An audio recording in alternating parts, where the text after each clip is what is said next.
でもジグスへのリリアは多分結構強い。奥まで行かなくてもやっぱ種当たったらそのまま眠るから、でそこの MF コンボだからジグスに対しての MF リリアはかなり多分評価が高い。アジールバンして4年に何出すか問題だね。これは何やるんだろうな、4年対面。まあ賞味 AD はまあ足りてるし、別に AD でもまあ問題ないと思うけど、まあ MF ブラムか突っ込むらしい。突っ込むぞ。突っ込む構成ね、ナサスきついんだよね。これがねすごく問題。おナサス近寄って殴るのが難しいのに、相手が近寄ってくれると殴るだけでいいから。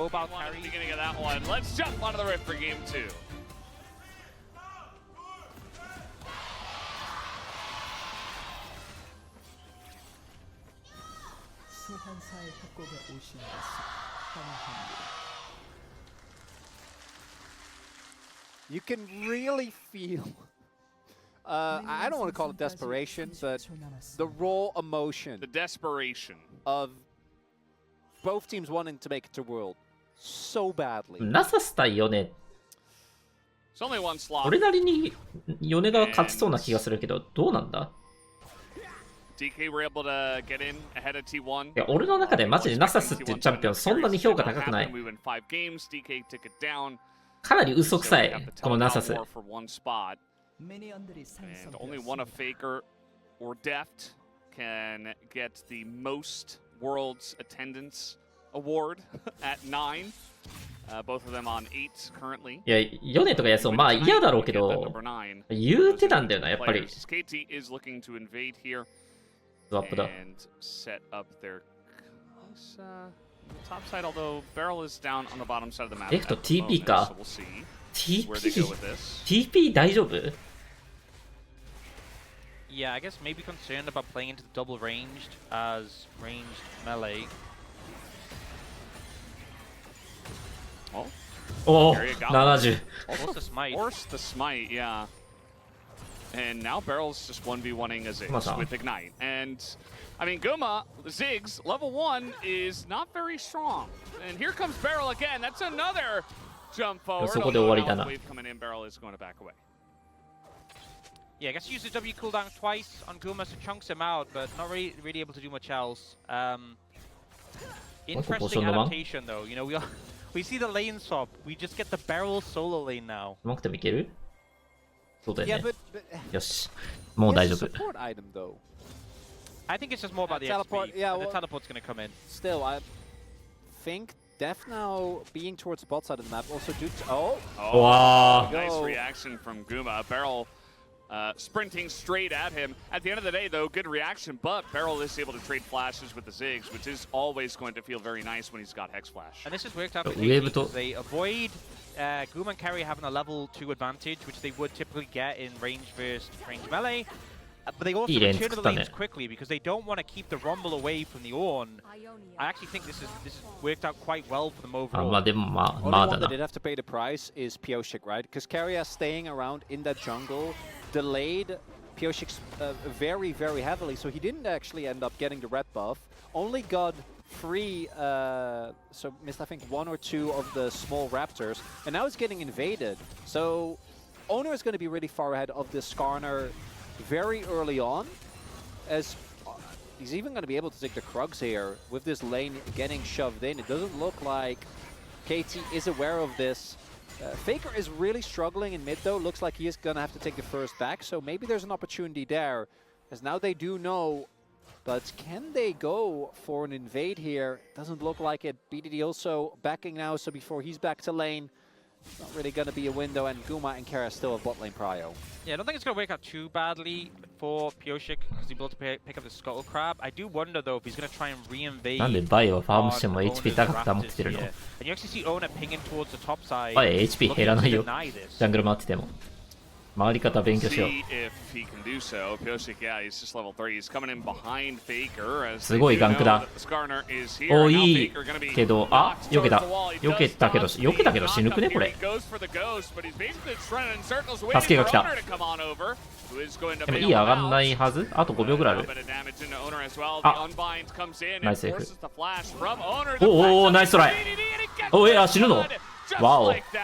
And this is a bleed out from mid going behind. The wave bounce back. Faker pushes up. Pioshik, he gets denied the Raptors, so he goes, well, what else can I do but gank mid? Owner has to move in to try and save his mid laner. And the end result is KT getting massive boon. And the jungle. いや、この時間帯ウェーブちょっと注意したかったね。ジャングルめちゃめちゃ勝ってたのに。もったいない。I think Faker probably would have been fine just walking it up, but they actually end up looking for the 2v2 by trying to get the most out of that conquer early on, and I think that's what ends up being the main issue. Because as we can see, initial setup here, not finding the Q3 and not finding the wall slam. With the ghost, keep going. It's just not enough. And go for Vi. The fact that Owner, I think, could have flashed a lot earlier here and denied a lot of the Skarner damage. Got him. Could have probably kept him alive. I'm just questioning because surely they knew that Pioshik was there. I think Faker should have just, I know he wanted to crush the wave, but stood back and just hit it with E. I think him being that far forwards, right? Yeah, I think him being that far forwards, it feels like there's a miscommunication. Owner specifically went to defend his top side, and yet Faker left himself out of position when they should have known the Skarner was there. ナサスランブルのマッチアップはマジ終わりだね。ナサスやることない。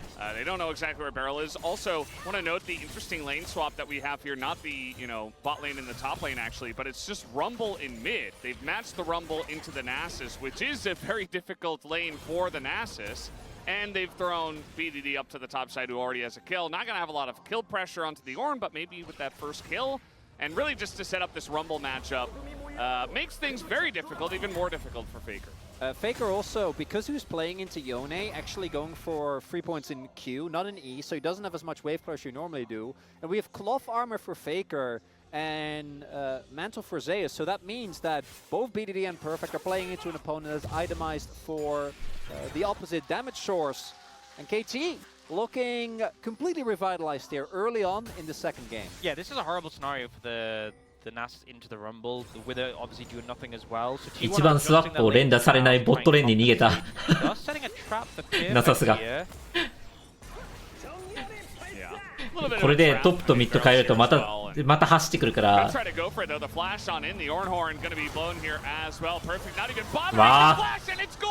わあ。ジグスやっぱ良くないな、その W。いや、それ F する必要ある。まあでも、確かにパーフェクトは F するべきだった。F するべきだったけど。The answer is that. They definitely had more gas in the tank. Big thing is that with the objectives being down, normally if you end up getting or investing in a kill like that for KT, maybe you can then play for Dragon, right? Try and get a grub or two, but there isn't anything on the map. So you saw as well, Pioshik is like, can I gank bot? Was spotted by the ward, and that's just kind of the end of the play. So big win there for T1, being able to get a kill onto Owner. Fi definitely one of the junglers that uses the gold decently well. One big thing that is really nice for KT though is that once Kaisa is able to get out of lane, get to like at least the first item, I think she starts feeling a lot more safe. Yeah, get to just freely push out the waves. And obviously the free item breakpoint is I think where we're really gonna start to see Deft take over the game. But even just getting through the laning phase without any big experience disadvantages is gonna be a really big deal. Yeah, and I don't know, maybe Perfect leaving it too late, thinking he had more time to flash, or maybe just thinking he could survive it. But either way, good setup from T1, good answer back, and punishing the Rumble. Do you guys get the feeling that even after seeing this much Zig, sometimes players will disrespect the satchel? Yes. Yes. Yeah. I feel like we see it so often, even aiming in the series against T1, just utilizing it so well. It can do a lot, and I feel like, when you're getting first pick Rumble, you really want them to be doing a bit more than sitting on 0-1 and, just barely being ahead of the Ornn at this point in time. So we'll see if Perfect can get back on his feet. ナサスサポートがいるな。ナサスがファームするにはサポートがいる。Guma just got his flash force. か弱いから。 As well as his flash. BDD's ult is down, so I imagine that he was able to get. Obviously, Yone has so much dive threat that Zig shouldn't really be laning into him. And Faker, due to these constant swaps and the plays that have happened in mid lane as well, where he had to back off, really has not been looking good in terms of CS. Like, and especially if you go for the Nesses with a lot of early points in queue, you want to try and snowball that and get to a high number of stacks as soon as you possibly can. It's able to, as we expected, I think, really put a lot of pressure on in this laning phase. Yeah, getting a substantial lead, and obviously there's a lot of setup from T1, a lot of pick potential, so perhaps that's something they're going to lean on, but yeah, we can see from the level difference, BDD over a full level ahead of this Nasus. Given how proficient he's been on the pick, he is going to be a problem as this game goes on. A hard champ really to pin down as well. You know, there's a lot of CC on the side of KT, but plenty of scenarios where you're using the Unbound Soul, where even the Vi, if you ult onto him, he can just snap back, drag you into a very rough position. Faker going to be happy to be alone for now, but doesn't look like he's going to be left alone for very long. Rumble が来た。 The Rumble going down there. ランブルは無理だ。ランブルは無理だ。ランブルだけはやめてくれ。ジグスが走ってきた。Go in his saves, but pretty difficult to do that on the Kai'Sa. Also saw Perfect there at the beginning when that initial crash from Faker came through, really just hiding between the two turrets. Afraid that he was going to get dove again. Not going to be the case. T1 instead looking for the cross map. We'll be able to pick up the second dragon here. A lot of less impactful souls still on the map. We'll see which rift we are going to get. And it's Cloud, which there's a lot of members that I think use the Cloud Rift really well here on either side. Yeah, I honestly don't think Cloud is that bad. Obviously, something like a Hex deck is the ideal, but particularly the Nasus benefits a lot from that movement speed at close distance. Trying to clear the wave here. He's got Keria to just stasis everything up there, and this is an Ornn as the Impale will come in. いい Q! わー、デフトがいった。いいです。あ、いい Q か。おお。It's going to bite the dust eventually as Faker comes in, just collects a kill. Not half bad at the end of the day as T1 take the gold lead. Yeah, really well played by Keria there to stall that out to find the play turnaround. Not sure exactly what happened in the bot lane though. Looks like they were trying to set up a play onto Perfect. Ended up costing Owner his flash, and they don't actually end up getting the kill. As we take a look. Yeah, the flash from Perfect there on the queue to ensure that. But this TP actually ends up being huge because it means that BDD then can't TP to the top half of the map. And ends up being a trade 1-for-1, but again, ヨネが死ぬのどうなんだ？ランブルじゃないか。死んでほしい。死んでほしいというか、死んだ方がいいのは。ヨネ死ぬとマジで成長超遅れるけど。But Zeus managing to finish it off there. Death starts taking tower hits, and then this ult. いやー、これこのウルト、まあでも多分ランク1のウルト、多分レンジがでも後ろまで行けそうだけどな。これなんで手前にしたんだろう。手前にしたせいで9食らってる。And now Gold Lead has swung back in T1's favor. Could be looking for something on Faker again. I think this Nasus is very, very weak, but already reinforcements on the way here for T1. 最初はハイナル後ろに行ける。あ、もうそうか。後ろの方が良さそうだけどね、これ。Alone farming in the jungle. I mean, he's Skarner. He can go through walls. Surely he's dead. Yeah, he's gone through walls towards T1's base. Yeah. The only question is who gets the kill. It will be the Vi. Using that gold pretty well, as you mentioned before, Chronicler, and. Yeah, that's just a straight-up mistake, and it feels like, you know, KT, they had a very good start to this game. It's a much closer game. This isn't anything like game number 1, but feels kind of bad for them to really get back on the horse, but then immediately be knocked off of it once again, especially when you had Faker really in the hole. He's very behind on farm, but at least he got that kill and assist, and the Nasus it's going to take a while for him to be relevant to the game anyway, but at least he's not as far behind as, let's say, Perfect in game 1. Yeah, and I feel like once he starts getting some stacks together, he'll still be a threat in the mid game. The Wither's going to still have a lot of value on BDD in particular, and This game is feeling a little bit like for KT, BDD or bust at this point. You know, Depth's farming up fairly well, to be fair, but it feels like Perfect hasn't... I mean, he managed to get like the turnaround kill on the bot side, but I haven't really been inspired so much by it so far. We'll have to see. KT do have the Kaisa, especially once Deft hits level 11, we'll be able to assist inside. So maybe BDD already, I think, will be really hard to match for T1. And then you can then try to use his power combined with the fact that it's easy for Kaisa to collapse as a possible source of pressure come mid-game. But that does require a good amount of finesse, which does for our KT have, I think, definitely been lacking. Perfect. Maybe looking for a back and then TPing back in. Deft's clearing this mid wave, which does give T1 the space. このファイトを flank has his ultimate available. 何が起こってもおかしくないぐらいのファイトをしてるの。お、手を外した。BDD ウルトで逃げた。あー、BDD がウルトで逃げた。お、すんごいすんごいすんごいけどどうだいや、おではW ミスなかった。ミスってないか。ミスってないってこれなのか。いや、ちょ待った。ヨネ強すぎるかも。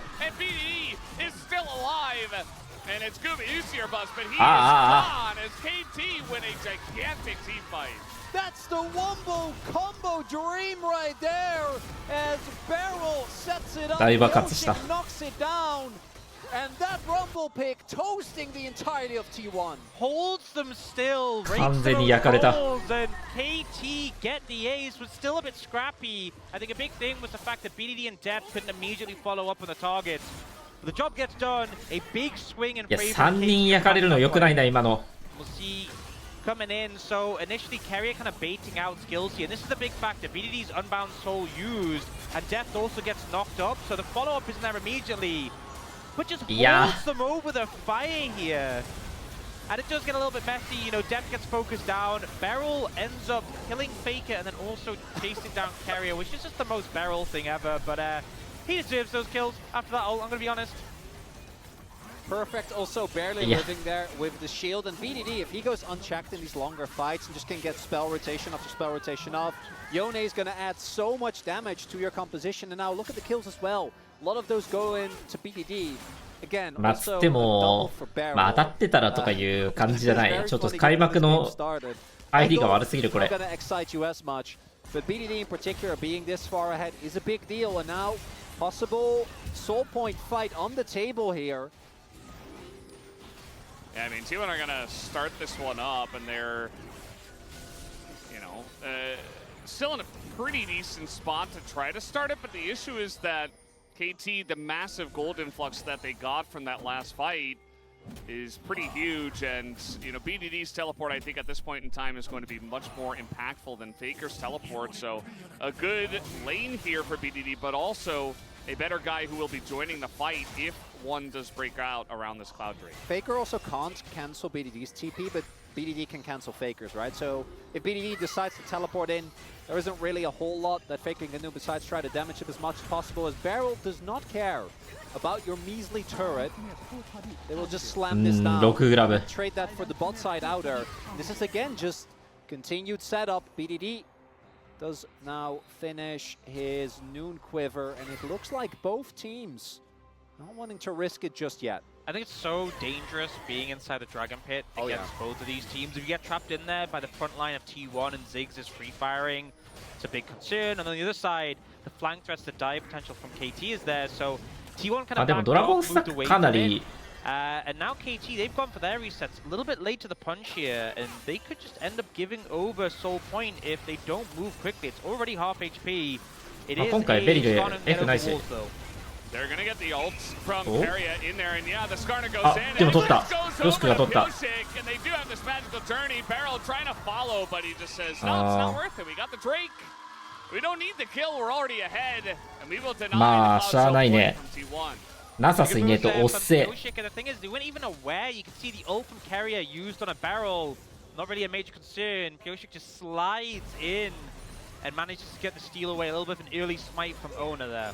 Going to be TP used by BDD, but also Owner's Flash as well as Keria's heal. So there are two big summoners This match, though, definitely a lot more what I think we were expecting coming into the day. もしかしてまずいまずいね、普通に。There is no more LCK. ヨネが大問題。Final fight between these two teams. Whoever wins this best of 5 goes to Worlds. For the loser, it's over as BDD is going deep. Yeah, just doing Yone things, and the Ziggs just not not very much like that or appreciate. He didn't hit so much. Yeah.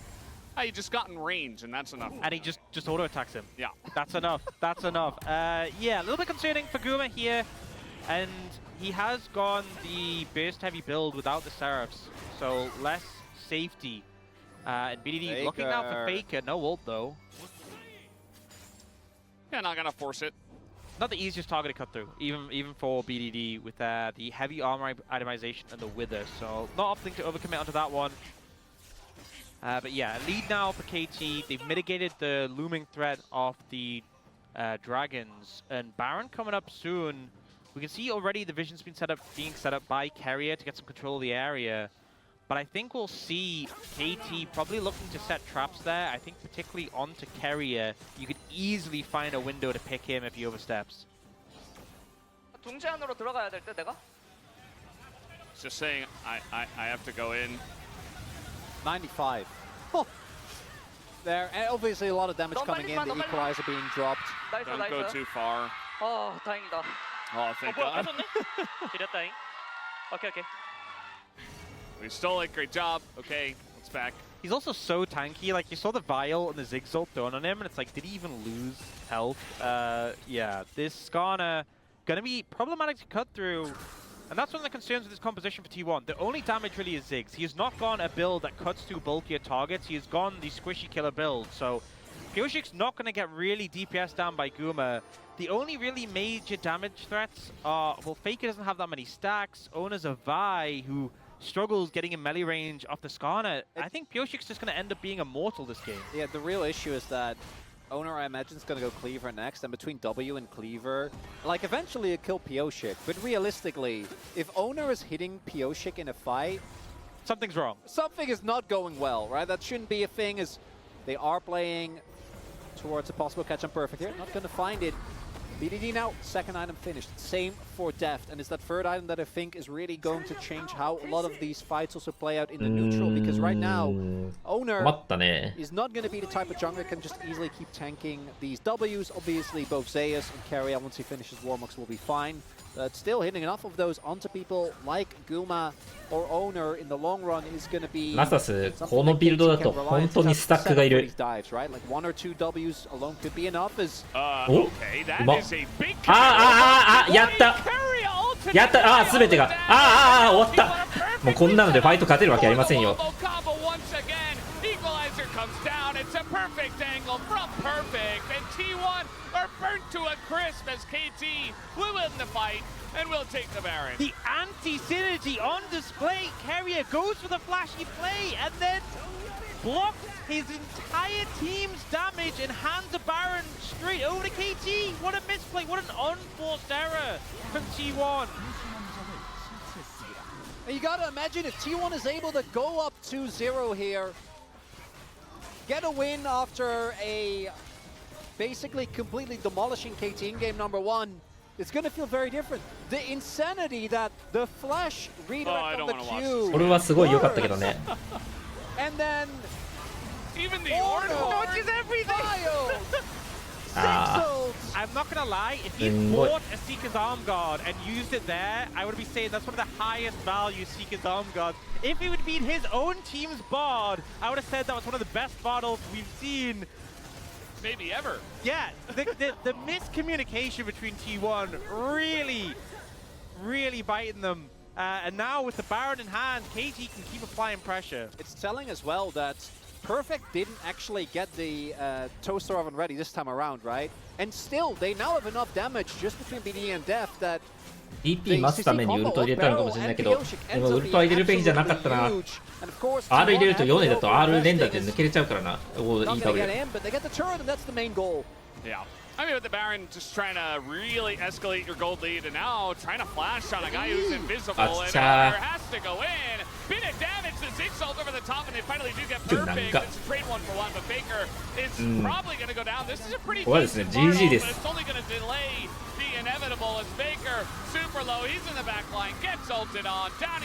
あ、でもジグスならウェーブクリアできるか。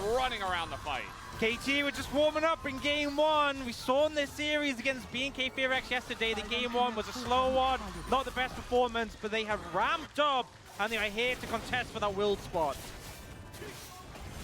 KT, this team, very often a complete enigma. What do you get on the day? Are they going to beat Gingy? Are they going to lose to Breon? What do you get game to game?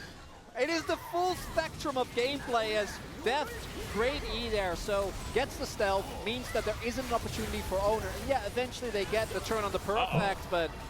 Well, this is just insult to injury. Guma doesn't have flash, and I think eventually should die. There you go. Pioshik just gonna bop him on the head with a claw. And it's just a caught Ziggs trying to satchel over a wall, but you're not getting away from Skarner and Yone. Pretty difficult. That's a big uptick in gold recently. 2 Cloud Dragons kit as well. The Baron is about to time out, and it looks like T1, they do have a lot of pick potential, and it feels like they know they're in a big deficit now, and their approach is just going to be find isolated targets. But I think we're kind of seeing some of the targets very difficult actually to get on top of, and also like Death can itemize into a Zhonya's, which is obviously fantastic into the Vi. Continuing this push on the top side, but I don't think you get too much progress with just that wave. アイスボーンだからな。トリフォと違ってダメージないんだよな。It's important to note as well that now that the Kaisa is online, he's getting bonked on the head. Yeah, Def just is in melee range against a big Nasus who isn't very fed. いいね、F 使わせた。ワースワースワース。これはあとまあ後ろに逃げればいいから。There's a Bard ult. Faker's like, I need more stacks. Hold on. あ、ちょ待って。知らん人たち死のうとしてない？あーらら。あらららら。Just caught in the crossfire. He's going to be going down as well. KT is crossing their eyes, crossing their T's, dotting their eyes rather. As Faker's still just holding the wave, trying to keep the game alive. He's just building stacks, right? It's what Nasus does. Still farming. Yeah, eventually he'll get there. Barrel's going to win this 1v1. Unfortunately, BDD on the way as well. I mean, I guess he held the wave, but...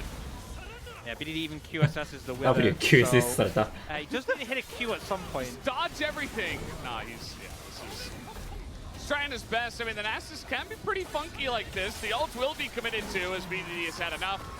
And they do take him down. Yeah, surprise Scorpion showing up at the end there. But as I was saying, if you go back to the gauntlets the last 3 years, Deft has been there every single time. Still, the most insane run obviously going to be, ironically, 2021 Hanwha, even though 2022 DRX ended up winning.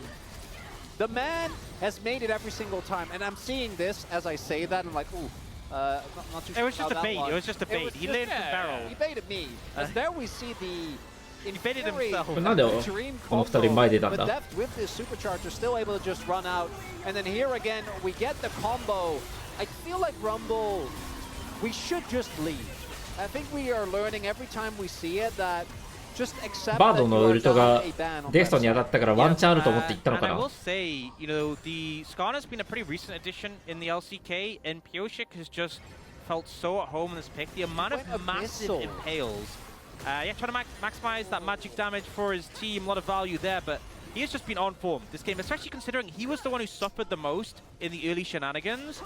He is now just an absolute presence in these fights, constantly catching multiple people, and into a team which has 3 big, bulky melee champions. It's not too hard to get high value on the ult, but he's definitely picking a good timing consistently. Yeah.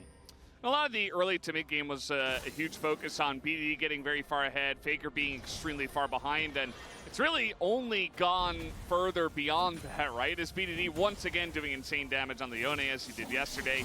He has gotten Yone 2 games in a row, and T1 have not given the respect to that just yet, as Keria this time trying to actually set up a very kill. OP. Can't believe he just used walk. He utilized the walk strategy. Very powerful. In a direction that Keria was not expecting.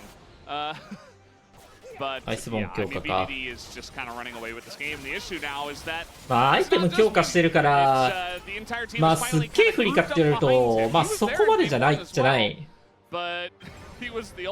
意外と。まだなんかゼロじゃないなぐらいの残り具合。All they gotta do is turn. Just don't flip, don't risk giving it over. As long as owner isn't allowed near the pit, does a flash and ult. Well, they're trying to keep him out of the pit, and there is the turn. A lot of wobble. 素晴らしい。素晴らしい。4でいった。Yeah, BDD goes down, and Baker's pretty tanky. A big ですか、ナムルと。あ、でもランブル無理だ。ベイカーが焼かれる。But the wallets are there for the side of KT. Extremely messy, and T1 will deny the Baron for now. It's not clean, but it's KT. Everything's fine. They have enough threats.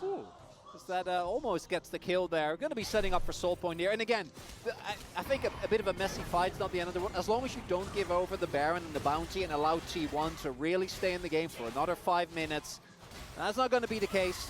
I think considering, just watch BDD and the amount of CC he fits in, considering this game, this wasn't a stop fight for T1, it shows the wallet dip. He gets immediately violeted over the wall, then he gets knocked up, then he gets knocked up, then he gets knocked up, and he dies. That is the story of BDD, that fight, as the most fed member of the team.